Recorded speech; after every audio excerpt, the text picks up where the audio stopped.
Arab leaves millionaire with a $999 loss until the maid's 7-year-old daughter reveals the truth that left everyone in the room pale. Before we dive into this moving story of sadness and isolation, drop a comment with your location and subscribe for more emotional content. The mahogany boardroom table stretched endlessly before billionaire Marcus Thompson as he stared at the devastating numbers glowing on his laptop screen like a digital death sentence. $989 million. Gone. Vanished into the digital ether by his most trusted business partner, Khalil al-Rahman, who had disappeared 3 days ago, along with nearly everything Marcus had built over the past 15 grueling years of sacrifice and determination. The irony cut deeper than any blade. At 37, Marcus had once been hailed as the youngest tech billionaire in American history, gracing the covers of Forbes and Fortune magazines. His renewable energy empire, Thompson Industries, had revolutionized solar panel technology and employed over 3,000 people across 6 states, from manufacturing plants in Ohio to research facilities in California. Now, sitting in his corner office on the 42nd floor of the gleaming Manhattan skyscraper that proudly bore his name, he faced complete and utter financial ruin that would destroy not just his legacy, but the livelihoods of everyone who had trusted him. "Sir, the creditors are demanding immediate payment," his assistant Patricia whispered urgently, her usually composed professional voice cracking under the enormous pressure. The chaos of constantly ringing phones and panicked voices echoed through the executive suite like a funeral dirge, each ring another nail in the coffin of his dreams. "The corporate lawyers are saying we have maybe 72 hours, perhaps less, before they freeze all remaining assets and force us into emergency liquidation." Marcus loosened his silk Hermes tie with trembling fingers, feeling as though it were strangling him slowly. His hands, which had once signed billion-dollar contracts with unwavering confidence, now shook like autumn leaves in a storm, something that would have been absolutely unthinkable just a week ago when he commanded respect and fear in every boardroom from Wall Street to Silicon Valley. The crushing weight of betrayal sat squarely on his chest like a massive boulder, making each breath a monumental struggle against despair. Khalil had been infinitely more than just a business partner. He had been like the brother Marcus never had, the closest friend he'd ever known.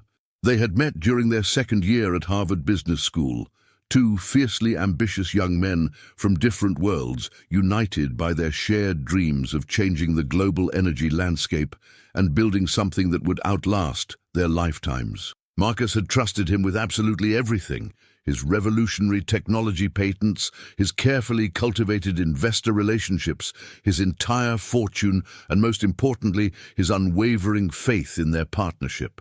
How could he have been so catastrophically blind to his partner's methodical, calculated deception? The heavy boardroom doors burst open with such force that everyone in the room jumped visibly. His remaining senior executives filed in, wearing expressions that ranged from grim determination to barely concealed panic, their faces pale with the knowledge that their careers and reputations hung in the balance. Chief Financial Officer Robert Hayes clutched a thick stack of legal documents and financial reports against his chest like a shield, his usually immaculate appearance disheveled and his typically perfect composure completely shattered by days of sleepless investigation. "Marcus!" Robert's voice was hoarse and strained from endless sleepless nights spent desperately crunching numbers and exploring every possible avenue of recovery. "I've personally run these calculations 6 separate times, and I've had 3 different independent accounting firms verify every single figure. The harsh reality is undeniable. If we cannot recover the stolen funds within the next 72 hours, Thompson Industries will be legally forced into immediate Chapter 11 bankruptcy proceedings.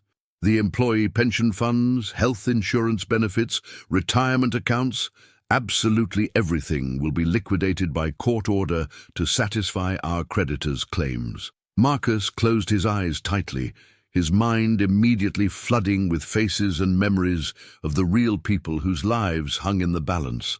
Sarah Martinez in accounting, who had just welcomed her second baby into the world. Miguel Santos in the Ohio manufacturing facility, who was working double shifts to put his brilliant daughter through medical school. Jennifer Walsh in human resources, who was caring for her elderly mother with Alzheimer's. These weren't merely numbers on a corporate spreadsheet or statistics in an annual report. They were real human beings with families, dreams, mortgages, and futures who had placed their complete trust in his leadership to protect and provide for them. "There absolutely has to be something Khalil couldn't access," Marcus said, with desperate hope, his voice barely rising above a whisper. "Some hidden emergency account, some overlooked asset, some legal protection I put in place years ago. 15 years of building this company from nothing, of pouring my heart and soul into every decision, cannot just disappear into thin air overnight like some cruel magic trick." The silence that followed his plea was more deafening and final than any explosion, more crushing than any physical blow he had ever endured. Behind Carmen's modest but dignified figure stepped the most determined and remarkable 7-year-old Marcus had ever encountered in his entire life. Sofia Rodriguez had clearly inherited her mother's warm, expressive brown eyes and naturally gentle spirit. But there was something uniquely perceptive and almost otherworldly about this extraordinary child that had consistently impressed and amazed him during their occasional late-night encounters at the office building. Her thick, dark curls bounced enthusiastically as she clutched a worn composition notebook protectively to her small chest. Her tiny frame completely dwarfed by the imposing boardroom filled with worried adults dressed in expensive designer suits and carrying the weight of corporate crisis on their shoulders. "Mia, please, not right now," Carmen whispered with urgent embarrassment, reaching desperately for her daughter's small hand with obvious mortification at the inappropriate timing. "Mr. Thompson and these very important people are trying to solve extremely serious problems that could affect thousands of people's jobs and families." But Sofia Rodriguez stepped forward with the kind of fearless, unwavering determination that only children possess, completely unbothered and unintimidated by the roomful of powerful corporate executives staring at her with mixtures of curiosity, annoyance, and barely concealed skepticism. Her small voice carried a confidence that seemed to belong to someone decades older and far more experienced in the ways of the business world. "Mr. Thompson, I heard you talking about Mr. and Khalil taking all your money and making everyone so sad and worried," she announced with the matter-of-fact directness that children use when stating what they consider obvious truths. "I know exactly where your missing money went, and I can definitely help you get every single penny back if you'll just listen to what I discovered." "Nadine!" The assembled executives exchanged skeptical glances, filled with doubt, several rolling their eyes dismissively at what they automatically assumed was nothing more than an imaginative child's fantasy or attention-seeking behavior. But something profound in Sophia's voice, a mature certainty and unwavering conviction that seemed to transcend her mere 7 years of life experience, made Marcus lean forward with sudden, intense attention and genuine curiosity. "What exactly do you mean, sweetheart?" Marcus asked as gently as possible, his emotional tone shifting dramatically from crushing despair to cautious hope and interest. "How could you possibly know anything about the missing money or where it might have gone?" Sophia's eyes lit up with the pure excitement and pride of finally being taken seriously by adults who usually dismissed children's observations as unimportant. "I have what my mama calls special eyes," she explained earnestly, tapping her small temple with one tiny finger for emphasis. "I notice things that grown-ups always miss because they're constantly looking down at their phones and computer screens instead of watching what's really happening in the world around them." Carmen shifted nervously from foot to foot, clearly mortified beyond words that her young daughter was interrupting such a crucial, high-stakes business meeting. that could determine the fate of thousands of employees and their families. But Sophia continued speaking with absolutely unwavering confidence and determination, completely unaware of the corporate protocol she was violating. Last month, on the night when everyone in the building thought the office was completely empty and all the workers had gone home to their families, I was hiding underneath Mama's big cleaning cart in the hallway outside the executive offices. You know, the really huge one with all the cleaning supplies and the squeaky wheel that Mama always complains about. I was playing my favorite detective game that we learned about in school, pretending to solve mysteries like the characters in my books. And that's when I saw Mr. Khalil in his private office doing something extremely suspicious and secretive. Marcus felt his heartbeat begin to race with anticipation and hope. Every single detail that Sophia mentioned aligned perfectly with Khalil's typical behavioral patterns. His preference for working late into the night, when he thought no one was around to observe his activities, his increasingly secretive and paranoid behavior around computers and financial documents over the past several months. He was using a completely different computer than his regular work computer, Sophia continued, with remarkable attention to detail, carefully opening her precious notebook to reveal pages covered in meticulous 7-year-old handwriting and detailed observations. He kept typing in really long numbers mixed with letters that looked like secret codes, and he was talking to himself in a worried, nervous voice, like people do when they know they're doing something wrong. The following 24 hours transformed from Marcus's worst nightmare into the most intensive and comprehensive financial investigation he had ever experienced in his 15-year business career. Sophia's innocent-looking composition notebook had provided the absolutely crucial breadcrumb trail that led directly and unmistakably to Khalil's incredibly sophisticated web of shell companies, fraudulent corporations, and carefully hidden offshore banking networks designed to conceal massive financial theft. The FBI's elite financial crimes unit worked around the clock without rest, meticulously following each number, notation, and observation that the remarkably observant 7-year-old had carefully documented with the precision and attention to detail of a seasoned professional detective. Marcus had not left his executive office for even a single moment, surviving solely on endless cups of strong black coffee, pure adrenaline, and unwavering determination to save his company and protect his employees' futures. His dedicated executive team rotated in carefully organized shifts, coordinating seamlessly with federal agents, forensic accountants, and international banking authorities across multiple time zones. Every few hours, Marcus found himself staring in absolute amazement at Sophia's remarkable notebook, marveling at the incredible attention to detail and sophisticated understanding that this extraordinary child had demonstrated while playing what she had innocently believed was simply an entertaining game of detective inspired by her elementary school lessons. The handwriting throughout the notebook was careful, deliberate, and surprisingly mature, with each number and letter formed with the painstaking precision that only children possess when they genuinely believe they are doing something monumentally important for the adults they love and respect. Sophia had even drawn charming little pictures next to various entries, tiny alligators next to her references to Cayman, detailed dollar signs next to the larger monetary amounts, and expressive, worried face emojis next to her careful observations about Khalil's increasingly suspicious and nervous behavior during his late-night computer sessions. Carmen had returned to the building with the regular morning cleaning crew, as she did every day, dutifully taking Sophia to her elementary school before heading directly to her second demanding job stocking shelves at the neighborhood grocery store where she worked to make ends meet.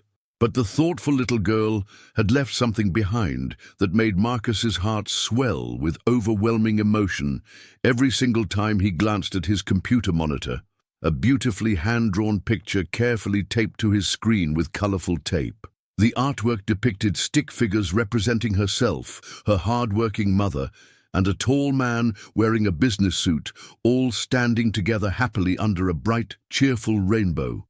At the bottom of the picture, written in careful, precise block letters that showed hours of practice, were the touching words, "For Mr. Thompson when he feels sad and worried. From your friend Sophia who believes in you." "Sir?" Patricia's familiar voice interrupted his emotional moment of reflection. "Agent Morrison from the FBI Financial Crimes Unit is here with what he described as extremely significant updates about the investigation." Agent Morrison entered the office with an expression of genuine triumph and satisfaction that made Marcus's pulse race with anticipation and hope for the first time in days. The experienced federal agent was a stern, no-nonsense man in his mid-50s who had dedicated his entire career to investigating every conceivable type of sophisticated financial fraud and corporate theft. But even this seasoned professional seemed genuinely impressed and amazed by their unprecedented breakthrough in such a short time period. "Mr. Thompson, I have to tell you something remarkable," Agent Morrison announced, with obvious satisfaction and professional pride. "In my 23 years of investigating complex financial crimes for the federal government, I have never witnessed a case break open this quickly or this completely. That extraordinary little girl's observations and documentation were not just helpful to our investigation. They were absolutely crucial and extraordinarily detailed. She documented specific information and behavioral patterns that our most highly trained forensic accountants and computer specialists might have overlooked or missed entirely." Marcus leaned forward eagerly, hardly daring to breathe as he waited for the news that could save everything he had worked to build. "How much money were you and your team able to recover and secure?" $967 million recovered and frozen so far, with several additional accounts still being systematically traced and secured by our international partners," the agent replied with deep satisfaction. "Your company will not only survive this betrayal, Mr. Thompson, it will emerge stronger, more secure and more respected than ever before. That remarkable child literally saved your business empire and the livelihoods of 3,000 hard-working employees and their families." 3 weeks after the miraculous recovery of his stolen fortune, Marcus stood nervously outside the modest Queen's apartment building where Carmen Rodriguez and her extraordinary daughter Sophia had created their humble but loving home. Thompson Industries had not only completely stabilized following the dramatic recovery of the stolen funds, but was actually experiencing unprecedented growth and expansion as news of their remarkable story attracted new investors, clients, and business partners from around the world. His dedicated employees' jobs were absolutely secure, their benefits fully restored, and the company's future looked brighter and more promising than it had ever been in its 15-year history. But despite all this professional success and financial recovery, Marcus found that he couldn't stop thinking about the remarkable woman and truly extraordinary child who had quite literally saved everything he had worked his entire adult life to build and achieve. More significantly than mere gratitude, he discovered that he was genuinely missing their warm presence in his daily life with an intensity that surprised him. The brief but meaningful conversations with Carmen during her evening cleaning shifts, Sophia's enthusiastic artwork regularly delivered to his office with such pride and joy. The way both of them made him feel like a real human being with genuine emotions, instead of just another wealthy executive focused solely on profit margins. These precious moments had somehow become the absolute highlights of his days and the source of his deepest happiness. He knocked gently and respectfully on the door of apartment 4B, holding a large manila envelope containing official documents that would permanently change their lives forever. Along with a cheerful bouquet of bright yellow sunflowers, Sophia had once enthusiastically mentioned during one of their conversations that they were her absolute favorite flowers because they always looked happy and optimistic, constantly turning their faces toward the sun like natural optimists seeking light and warmth. Carmen opened the door, and Marcus was struck once again by her natural, understated beauty that required no makeup or expensive clothing to shine through. At 28 years old, she possessed the kind of authentic grace and inner strength that could only come from facing life's most difficult challenges with unwavering dignity, courage, and determination. Her long, lustrous dark hair framed a face that perfectly balanced gentleness with strength, vulnerability with resilience, and her warm, intelligent brown eyes reflected the same remarkable perceptive intelligence and wisdom that he had come to admire so deeply in her truly exceptional daughter. "Mr. Thompson, what a wonderful and unexpected surprise," she said warmly, though her naturally caring expression showed immediate concern for his well-being. "Is everything all right with the company?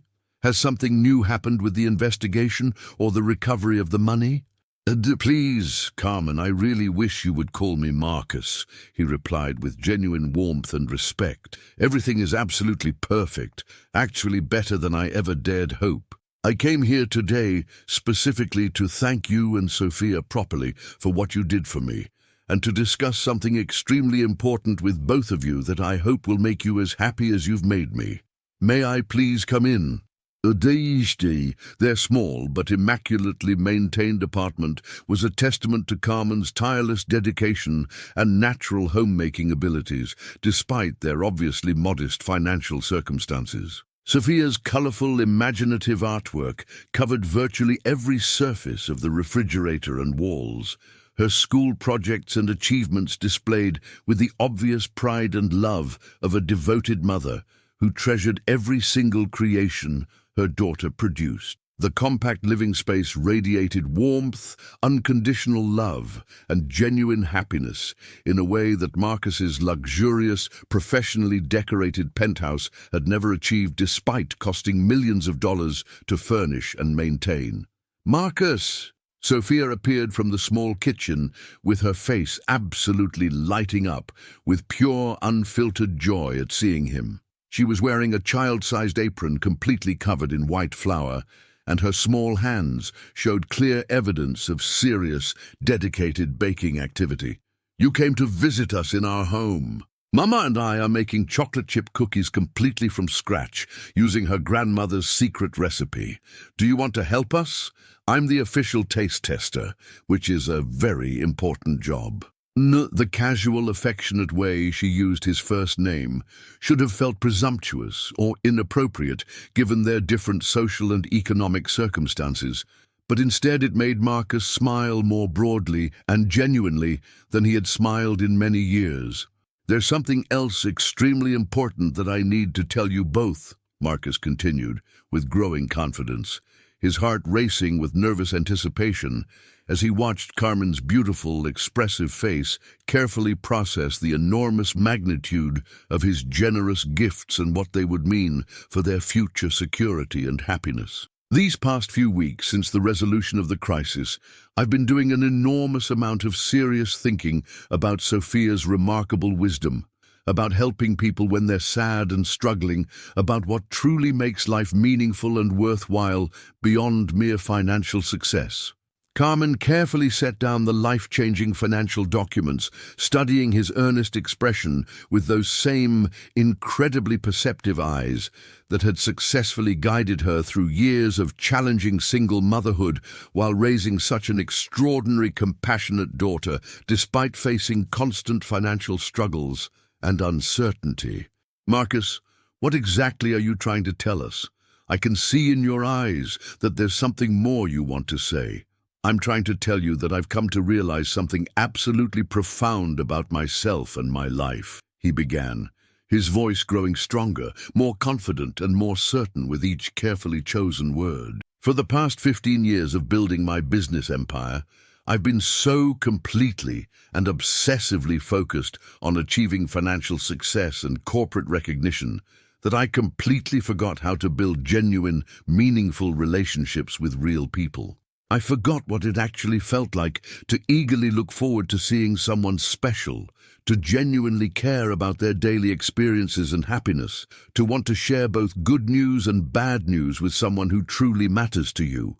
Sophia looked up from her careful work of arranging perfectly baked, warm cookies on her favorite plate, her remarkably mature 7-year-old intuition immediately picking up on the important emotional undercurrents flowing through this serious adult conversation. "Marcus, are you trying to tell my mama that you like her the same way that princes like princesses in all the fairy tales we read together?" Both adults burst into genuine laughter, but there was undeniable truth and wisdom in the child's innocent observation that made Marcus's cheeks flush slightly with embarrassment and emotional vulnerability. "You're incredibly perceptive, Sophia, just like always." "Yes, I suppose that's exactly what I'm trying to say, though I'm apparently not doing a very good job of explaining my feelings clearly." Carmen's breath caught audibly in her throat as the full meaning of his words began to sink in. Over the many months of their brief but increasingly meaningful interactions at Thompson Industries, she had found herself genuinely attracted to Marcus's consistent kindness, natural humility, and obvious respect for working people regardless of their social status. Unlike other wealthy, powerful men she had encountered during her years of cleaning office buildings, he always treated her with genuine respect, authentic interest in her thoughts and opinions, and obvious appreciation for her hard work. But she had never allowed herself to imagine that someone from his privileged world could possibly be seriously interested in her simple, modest life. "I know this might seem sudden or unexpected," Marcus continued, with growing emotional intensity, reaching across the small kitchen table to very gently take Carmen's work-roughened hand in his. "But I need you to know that during these past 3 weeks, the absolute brightest and most meaningful moments of every single day have been when you and Sophia stopped by my office. When Sophia draws me those wonderful pictures or tells me exciting stories about her school projects and friends. When you ask me with such genuine concern if I've eaten lunch or if I'm getting enough sleep. When you both constantly remind me that there's so much more to a meaningful life than quarterly profit margins and corporate board meetings." Carmen felt tears of hope and happiness beginning to form in her eyes as she finally allowed herself to believe in the complete sincerity of his heartfelt words. After her beloved husband Miguel's tragic, senseless death in that terrible construction accident exactly 2 years ago, she had completely resigned herself to focusing solely on providing for Sophia and ensuring her daughter's future, never allowing herself to even dream that she might find genuine love again. "Mama," Sophia said, with the startling wisdom and emotional intelligence that seemed to characterize absolutely everything about this remarkable child, "remember what you told me about God sending special angels to help us when we need them most?" She looked back and forth between the two adults with a knowing smile that seemed to belong on someone much older and more experienced in life's mysteries. "Maybe Marcus is our angel, and maybe we're his angels too." 4 months later, Marcus stood contemplatively at the floor-to-ceiling windows of his completely renovated office, but his entire perspective on the world and his place in it had been fundamentally and permanently transformed in ways he never could have imagined possible. Where once he had seen only concrete structures, steel frameworks, and endless opportunities for financial profit and corporate expansion, he now saw the vibrant living city where Carmen worked her demanding morning shifts at the grocery store, where Sophia attended her elementary school and made wonderful new friends, where all 3 of them were actively building something beautiful, meaningful, and lasting together as a real family unit bound by love rather than obligation. The warm, morning sunlight streamed brilliantly across his polished mahogany desk, illuminating 4 carefully chosen photographs that had completely replaced his previous collection of business awards, achievement plaques, and corporate recognition certificates. The first photograph showed Sophia on her recent 8th birthday celebration, absolutely beaming with joy and excitement as she enthusiastically blew out the candles on an elaborate princess castle cake that they had spent countless happy hours decorating together in his spacious penthouse kitchen, laughing and making memories that would last a lifetime. The second captured Carmen laughing with pure, uninhibited happiness during their wonderful weekend trip to the Bronx Zoo, her beautiful hair catching and reflecting the golden autumn sunlight while she watched Sophia feed gentle giraffes with absolute wonder and delight written across her face. The third photograph was taken at the company's annual picnic just 2 weeks ago. All three of them smiling widely and genuinely, Sophia perched confidently and securely on his shoulders, while Carmen's arm wrapped naturally and possessively around his waist, the picture perfectly capturing the authentic family bond they had developed.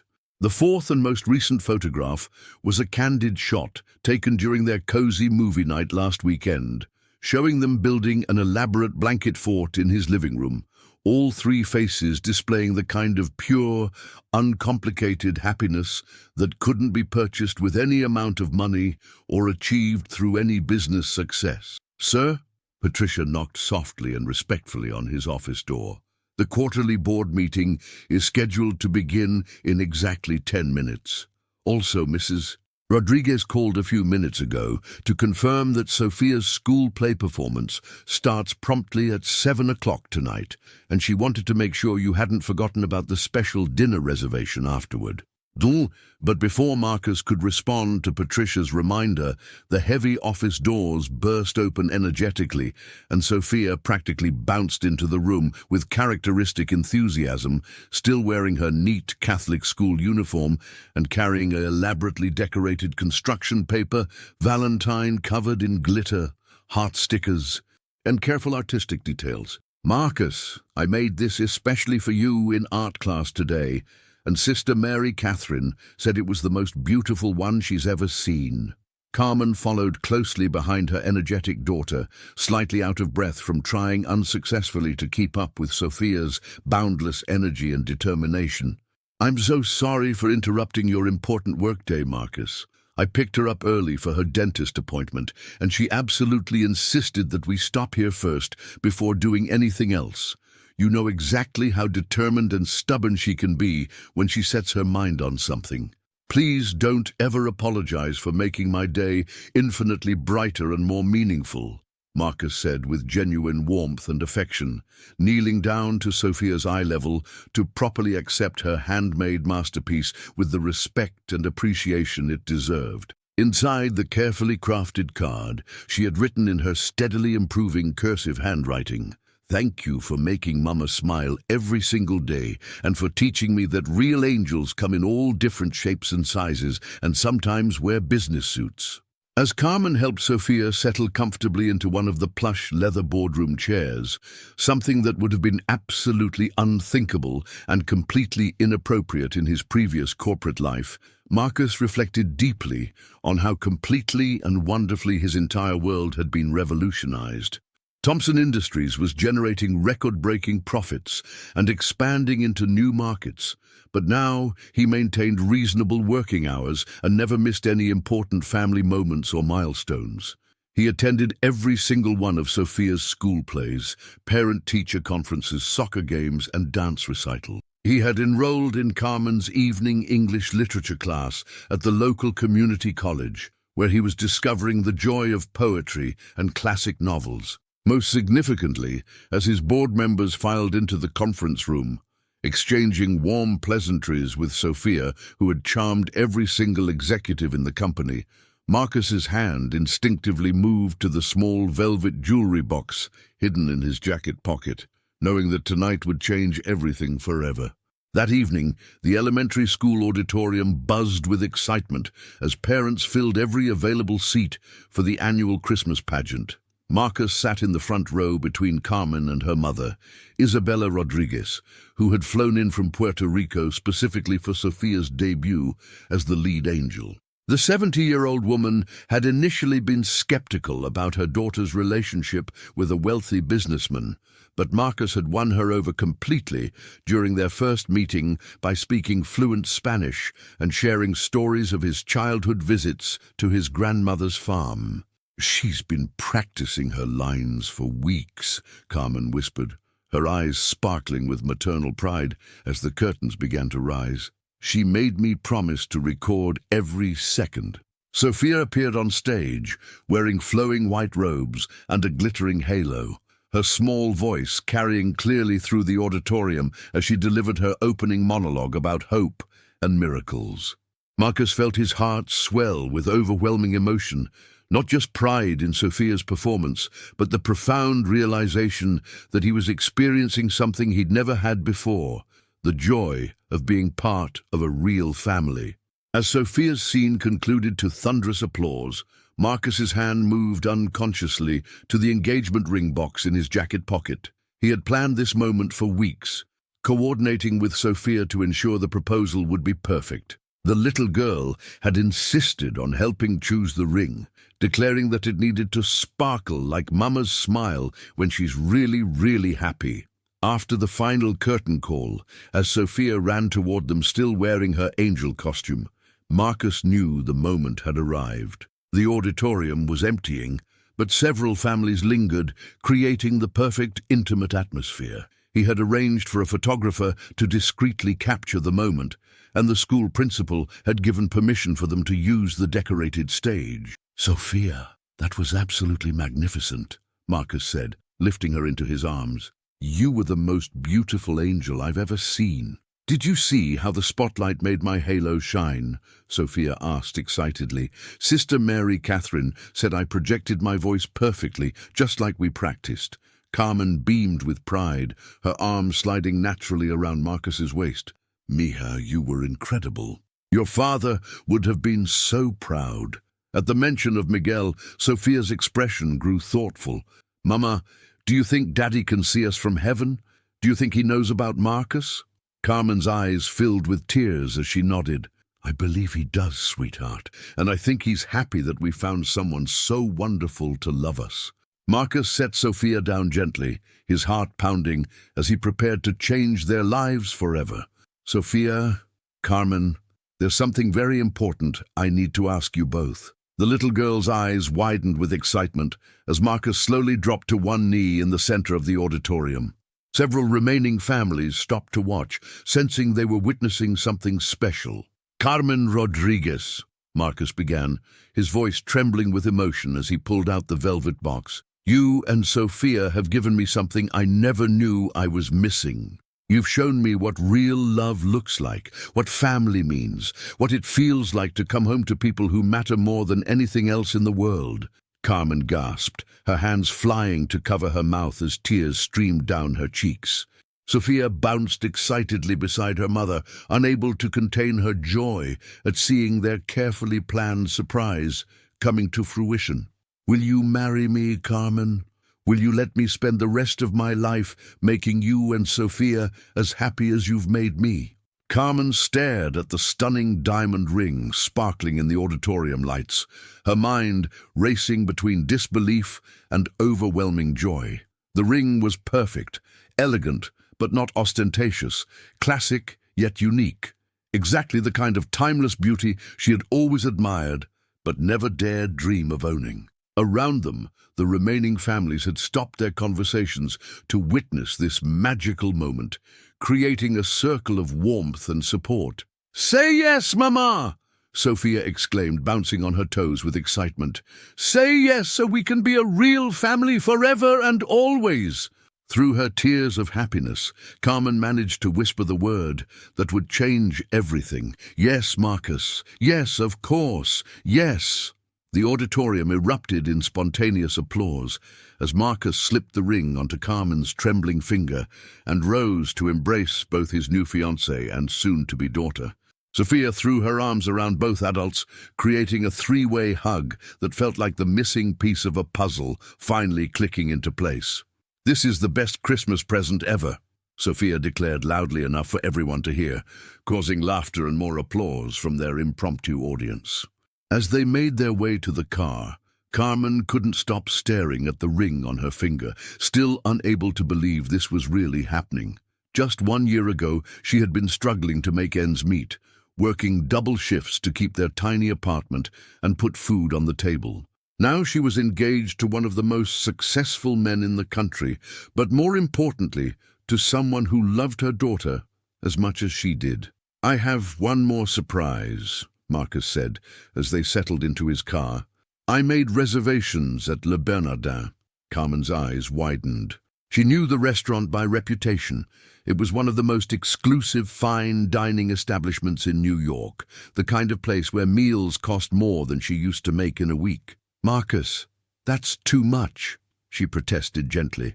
"Sophia's still in her costume, and we're not dressed for such a fancy place." "You both look absolutely perfect," Marcus assured her, starting the engine. "Besides, I called ahead. They're expecting us, and they've prepared a special table in a private dining room. Tonight is about celebrating our family, not worrying about dress codes." The drive through Manhattan felt surreal to Carmen. The city lights reflected off her engagement ring, creating tiny rainbows that danced across the car's interior. Sophia chatted excitedly from the back seat about their upcoming wedding, already making elaborate plans for her role as both maid of honor and flower girl. "Can we have the wedding in the spring when all the flowers are blooming?" Sophia asked. "And can I wear a pink dress to match the cherry blossoms?" "We can have whatever kind of wedding makes you both happy," Marcus replied, catching Carmen's eye in the rearview mirror. "This is our family now, and every decision we make will be together." Indeed, at the restaurant, they were escorted to an intimate private dining room overlooking the city. The maitre d' had arranged for a special children's menu for Sophia, complete with her favorite foods presented with the same artistic flair as the adult courses. As they celebrated with sparkling cider for Sophia and champagne for the adults, Carmen felt like she was living in a fairy tale. "To new beginnings," Marcus toasted, raising his glass. "To finding love in unexpected places, to guardian angels who see what adults miss, and to the most beautiful family a man could ever ask for. To being happy forever and ever," Sophia added solemnly, raising her glass of sparkling cider with the seriousness of someone making a sacred vow.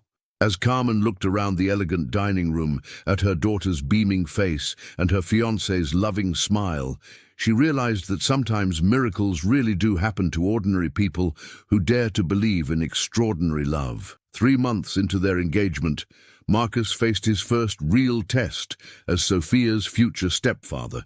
The call came at 2 a.m. on a Tuesday. Carmen's panicked voice explaining that Sophia had been rushed to the hospital with severe abdominal pain. Marcus threw on clothes and raced through empty city streets to Mount Sinai, his heart pounding with fear and worry. He found Carmen in the pediatric emergency waiting room, still wearing her work uniform from the grocery store, her face streaked with tears of exhaustion and terror. She collapsed into his arms the moment she saw him, her strength finally giving way after hours of trying to be brave for her daughter. "They think it might be appendicitis," Carmen whispered against his chest. "She was in so much pain, Marcus. I've never seen her like that. She kept asking for you, wanting to know where you were." "I'm here now," Marcus assured her, holding her close while his own emotions threatened to overwhelm him. "We're going to get through this together." "What do the doctors say?" Before Carmen could answer, a young resident approached them with a clipboard. "Mrs. Rodriguez, we need to discuss Sophia's treatment options. The CT scan shows inflammation, but we want to try conservative management first before considering surgery." Marcus stepped forward naturally. "Doctor, I'm Marcus Thompson, Sophia's." He paused, realizing for the first time that he had no official status in Sophia's medical care. He wasn't her father, wasn't even legally her stepfather yet. Carmen immediately understood his dilemma. "Doctor, this is my fiancé. He's going to be Sophia's stepfather, and I want him involved in all medical decisions. Sophia considers him her father already." The relief Marcus felt was profound. In that moment, he realized how completely his heart belonged to this little girl who had saved his company and changed his life. The thought of losing her, of not being able to protect her, was unbearable. They spent the next 18 hours in the pediatric ward, taking turns sitting beside Sophia's bed as doctors monitored her condition. Marcus watched Carmen's fierce maternal protectiveness with new admiration, seeing the warrior strength beneath her gentle exterior. When Sophia was awake, she clung to both of them, her small hand refusing to let go of Marcus's fingers. "Are you going to stay?" Sophia asked him during one of her conscious moments. "Even if I have to have surgery, even if I have an ugly scar." "Ah, Sophia Rodriguez Thompson," Marcus said firmly, using the name she would have after the adoption papers were finalized. "There is absolutely nothing that could make me leave you. Scars don't make people ugly, they make them survivors. And survivors are the most beautiful people in the world." On the second day, Sophia's condition improved dramatically. The inflammation subsided and surgery became unnecessary. As they prepared to take her home, the attending physician pulled Marcus aside. "Mr. Thompson, I have to tell you, that little girl is incredibly resilient, but what really impressed me was watching you with her. Not every man would step up like that for a child who isn't biologically his." "She's mine in every way that matters," Marcus replied without hesitation. "Biology is just genetics. Love is what makes a family." Driving home with Sophia sleeping peacefully in the back seat and Carmen's hand in his, Marcus realized that this crisis had transformed him completely. He was no longer just Marcus Thompson, successful businessman. He was Sophia's father, Carmen's partner, a man whose greatest achievement wasn't measured in dollars, but in the trust of a 7-year-old girl who believed he would always be there to protect her. That night, as they tucked Sophia into her bed at the penthouse, Marcus had insisted they stay with him during her recovery. She looked up at him with serious eyes. "Marcus, when you adopt me, will I really be Sophia Thompson?" "If that's what you want, sweetheart." "I want to be Sophia Rodriguez Thompson," she said thoughtfully. "So everyone knows I'm Mama's daughter, and your daughter too." Marcus kissed her forehead gently. "Sophia Rodriguez Thompson it is. Now get some sleep. Your family loves you very much." As he turned off the lights, Sophia's sleepy voice followed him. "I love you too, Daddy Marcus." The wedding planning revealed sides of their personalities that surprised them all. Carmen, who had always been practical and budget-conscious, found herself dreaming of an elaborate ceremony that would honor both her Puerto Rican heritage and Marcus's desire to celebrate their love publicly. Marcus, typically decisive in business, deferred to every suggestion Carmen and Sophia made, wanting their day to be perfect for his new family. "I want mariachi music and a big dance floor," Sophia announced during one of their planning sessions at the penthouse. "And flowers everywhere, roses and orchids, like in Mama's old photo albums from Puerto Rico." Carmen laughed, remembering her own modest first wedding in a simple church ceremony. "Mija, Marcus might prefer something more traditional American." "I want whatever makes you both happy," Marcus interjected, looking up from his laptop where he'd been researching wedding venues. "Actually, I've been thinking we should have the ceremony at the Botanical Garden. They have a tropical conservatory that would be perfect for incorporating Carmen's cultural traditions with Sophia's flower dream." The venue visit exceeded all their expectations. The conservatory, filled with exotic plants and cascading waterfalls, provided a magical backdrop that felt both elegant and intimate. Sophia ran through the pathways, her laughter echoing off the glass ceiling as she imagined walking down the aisle, scattering rose petals. "It's like a fairy tale palace," she declared, twirling in her school uniform. "Mama, you'll look like a princess here." Carmen's eyes filled with tears as she watched her daughter's joy. Her first wedding had been beautiful in its simplicity, but this celebration would be something entirely different. A joining not just of two people, but of 3 hearts, creating a new family unit. However, 3 weeks before the wedding, an unexpected challenge arose. Marcus received a call from his former Harvard roommate, David Chen, now a successful attorney in California. "Marcus, I hate to bring this up so close to your wedding, but I've been hearing rumors in legal circles. Some people are questioning the timing of your engagement to Carmen. There are whispers that this might be a calculated move to improve your public image after the Khalil scandal." Marcus felt his blood pressure spike. "That's absolutely ridiculous, David. Anyone who knows me understands that Carmen and Sophia saved my life, not my reputation. I know that, but perception matters in business. Some board members and investors are concerned. They're worried about potential gold digger accusations affecting stock prices." That evening, Marcus struggled with whether to share this conversation with Carmen. He found her in Sophia's room, reading bedtime stories as they did every night now. Watching them together, Carmen's gentle voice bringing characters to life, while Sophia snuggled close with rapt attention, Marcus felt rage at anyone who could reduce their love to a financial transaction. "Carmen, we need to talk," he said, after Sophia fell asleep. In their bedroom, he explained David's warning. Carmen listened in silence, her expression growing more hurt and distant with each word. "So people think I'm marrying you for money?" she asked quietly.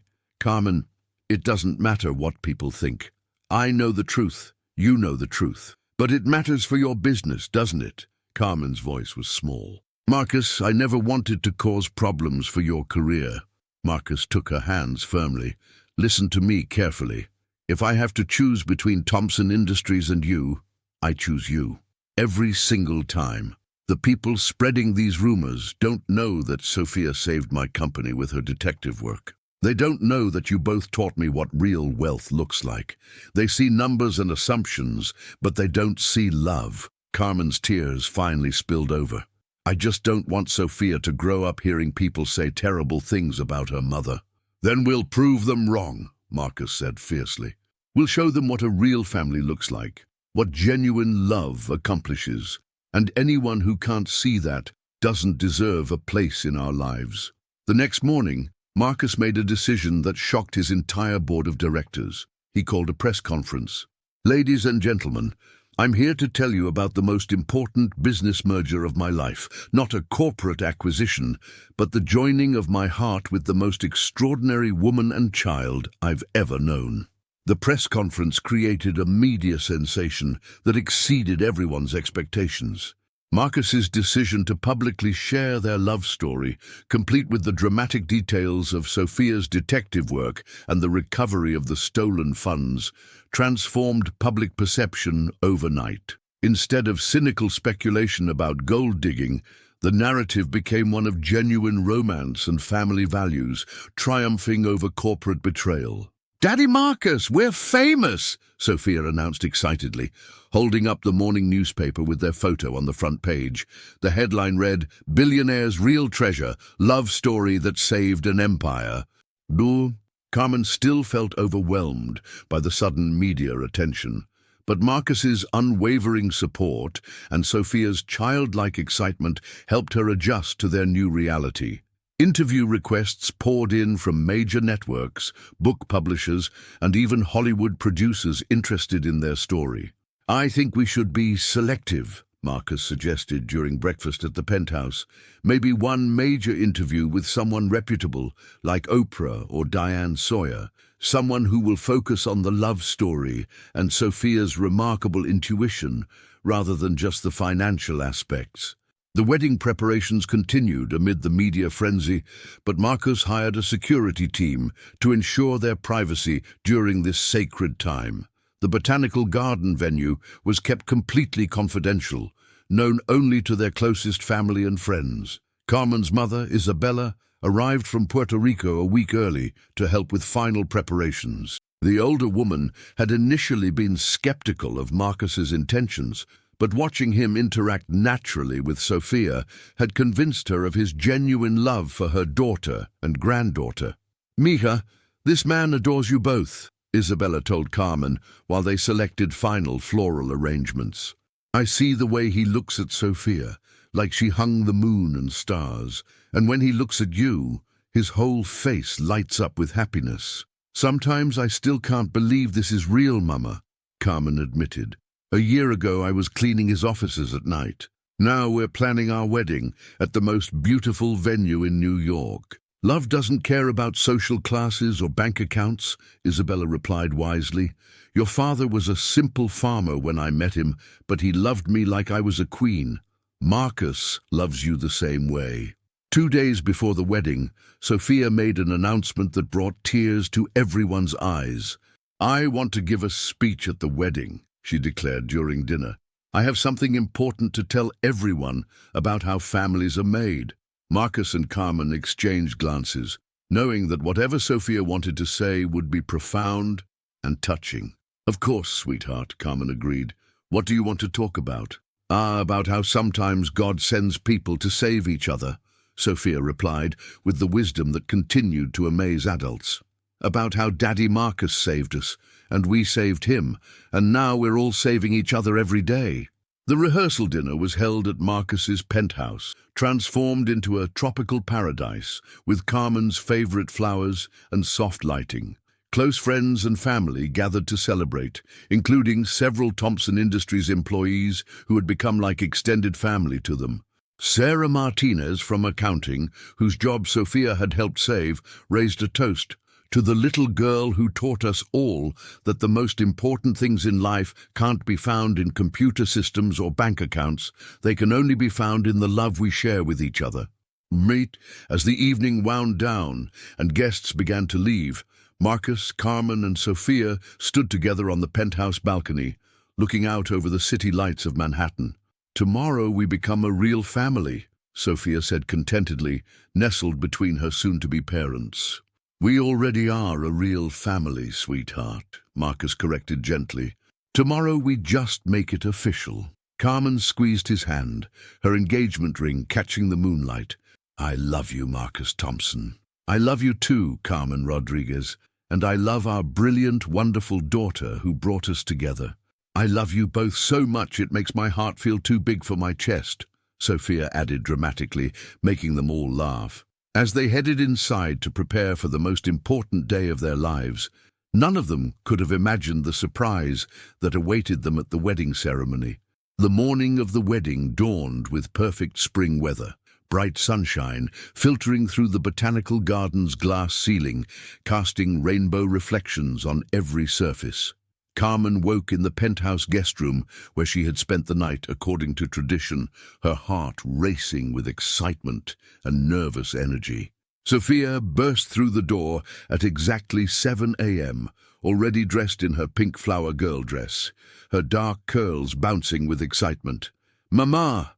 Today's the day. Today you become Mrs. Thompson, and I become Sophia Rodriguez Thompson. The next few hours passed in a whirlwind of preparations. Carmen's wedding dress, a stunning creation that Marcus had commissioned from a designer who specialized in incorporating cultural elements, featured delicate lace reminiscent of traditional Puerto Rican wedding gowns, while maintaining modern elegance. Her mother and sister helped with final touches, while Sophia supervised everything with the seriousness of a wedding coordinator. At the botanical garden, Marcus waited at the altar wearing a classic black tuxedo with a boutonniere of white roses and small Puerto Rican hibiscus flowers, Sophia's idea to honor Carmen's heritage. His best man, surprisingly, was Miguel Santos from the manufacturing plant, whose daughter Sophia had helped put through medical school. Marcus had chosen Miguel because he represented the employees who had become Marcus's extended family. The ceremony began with mariachi music, as Sophia had requested. The conservatory filled with the joyful sounds of traditional songs, while guests took their seats among the tropical flowers and cascading waterfalls. Carmen's extended family from Puerto Rico, many of whom had flown in for the celebration, brought vibrant energy that transformed the elegant venue into a warm, festive gathering. Then came the moment everyone had been waiting for. Sophia appeared first, scattering rose petals with careful precision while wearing the biggest smile anyone had ever seen. Behind her walked Carmen, radiant in her wedding dress, escorted by her father, who had traveled from San Juan for this special day. As Carmen reached the altar, Marcus felt tears of joy streaming down his cheeks. This woman who had cleaned his offices and raised such an extraordinary daughter was about to become his wife, his partner for life. The officiant, Father Rodriguez from Carmen's childhood parish, began the ceremony with words in both English and Spanish, honoring both cultures coming together. When it came time for vows, Marcus spoke first. "Carmen, 11 months ago, I thought I had lost everything that mattered. I was wrong. I had never found what truly mattered until Sophia led me to you. You taught me that real wealth isn't measured in bank accounts, but in the love we share, the family we build, and the lives we touch together. I promise to love you, honor you, and cherish both you and Sophia for the rest of my life." Carmen's vows brought tears to every eye in the conservatory. "Marcus, you saved my company from bankruptcy, but more importantly, you saved my heart from loneliness. You loved my daughter as if she were your own blood, and you've given us both a future brighter than anything I ever dared dream. I promise to love you through success and challenges, to build our family with joy and gratitude, and to never forget that true love always finds a way." After they exchanged rings and were pronounced husband and wife, Sophia stepped forward with her promised speech. "I want to tell everyone something important," she announced in her clear 7-year-old voice. "A year ago, Mama was sad because we didn't have much money, and Marcus was sad because bad people stole his money. But God knew that if we helped each other, none of us would be sad anymore. That's how families are really made, not just by being born together, but by choosing to love each other and take care of each other forever and always. Today, we're promising that our family will always help other families find happiness too." The reception that followed was a perfect blend of elegance and heartfelt celebration. As Marcus and Carmen shared their first dance to a bilingual version of At Last, Sophia danced alongside them, creating a family moment that would be remembered forever. Later, as the evening wound down and guests began to leave, Marcus, Carmen, and Sophia sat together in the garden, surrounded by the flowers and twinkling lights. "So what happens now?" Sophia asked, leaning against Marcus in her rumpled pink dress. "Now we live happily ever after," Carmen replied, her head on Marcus's shoulder. "Actually," Marcus said with a smile, "now we start the greatest adventure of all, building a life together, helping other families, and showing the world that love really can conquer everything." As they looked up at the stars visible through the conservatory's glass ceiling, all three knew that their story wasn't ending. It was just beginning. They had found something more valuable than any fortune. They had found each other, and together they would face whatever the future held with love, courage, and the unshakable bond of a family built on choice, commitment, and unconditional love. The little girl, who had once hidden under a cleaning cart to solve a mystery, had brought together 3 hearts that would beat as one forever. And in that moment, surrounded by the lingering scent of wedding flowers and the warmth of their love, they knew that some fairy tales really do come true.